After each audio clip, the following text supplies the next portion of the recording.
బాలీవుడ్ లో హిట్లున్నా ఆఫర్లున్నా నచ్చిందే చేస్తాం నచ్చితేనే చేస్తామనే డైరెక్టర్స్ లో కదలిక వచ్చింది. గరుడవేగ ఫేమ్ ప్రవీణ్ సత్తార్ ఇప్పుడు నాగార్జున సినిమాతో బిజీ కాబోతున్నాడు. దేవకట్ట కూడా మెగా హీరో సినిమా కోసం మెగాఫోన్ పట్టుకుని జర్నీ స్టార్ట్ చేశాడు. RX100 ఫేమ్ అజయ్ భూపతి కూడా మహాసముద్రంలో ప్రయాణానికి సిద్ధమయ్యాడు.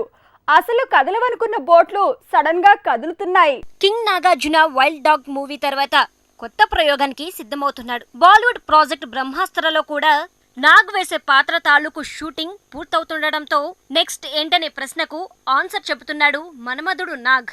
అలా డైరెక్టర్ ప్రవీణ్ సత్తారు మేకింగ్ లో సరికొత్త ప్రయోగం చేయబోతున్నాడు.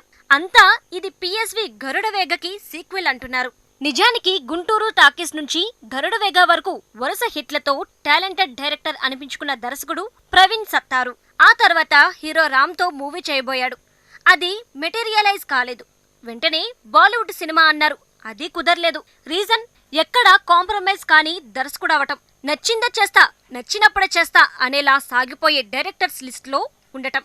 అందుకే వెబ్ సిరీస్లతో బిజీ అయ్యాడు కానీ బడ్జెట్ నుంచి మేకింగ్ వరకు ఎక్కడా కాంప్రమైజ్ కాలేదు. ఇప్పుడు నాగార్జున మతి పోగొట్టే ప్రాజెక్ట్ ని 50 కోట్ల బడ్జెట్ తో ప్లాన్ చేశాడట.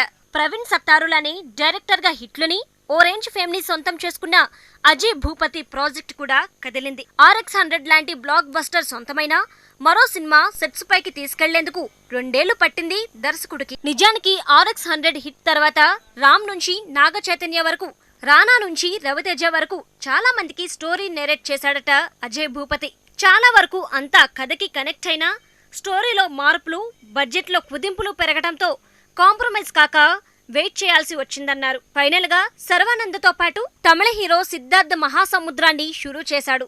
మొన్న పోస్టర్ చేసి త్వరలో టీజర్ రిలీజ్ చేయబోతున్నాడట. ఇక సమ్మర్ ఎండింగ్ లో సినిమాకు రిలీజ్ ప్లాన్ చేశాడట. దేవకట్ట అంటే వెంటనే గుర్తొచ్చేది ప్రస్థానం మూవీ.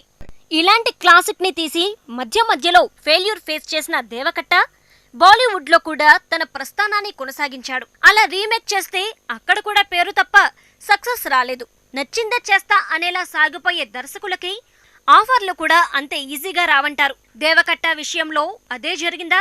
కాంప్రమైజ్ కాలేక ఖాళీగా ఉండలేక వెబ్ సిరీస్ పూర్తి చేసిన తను ఇప్పుడు సాయి ధరమ్ తేజ్తో సినిమా తీస్తున్నాడు.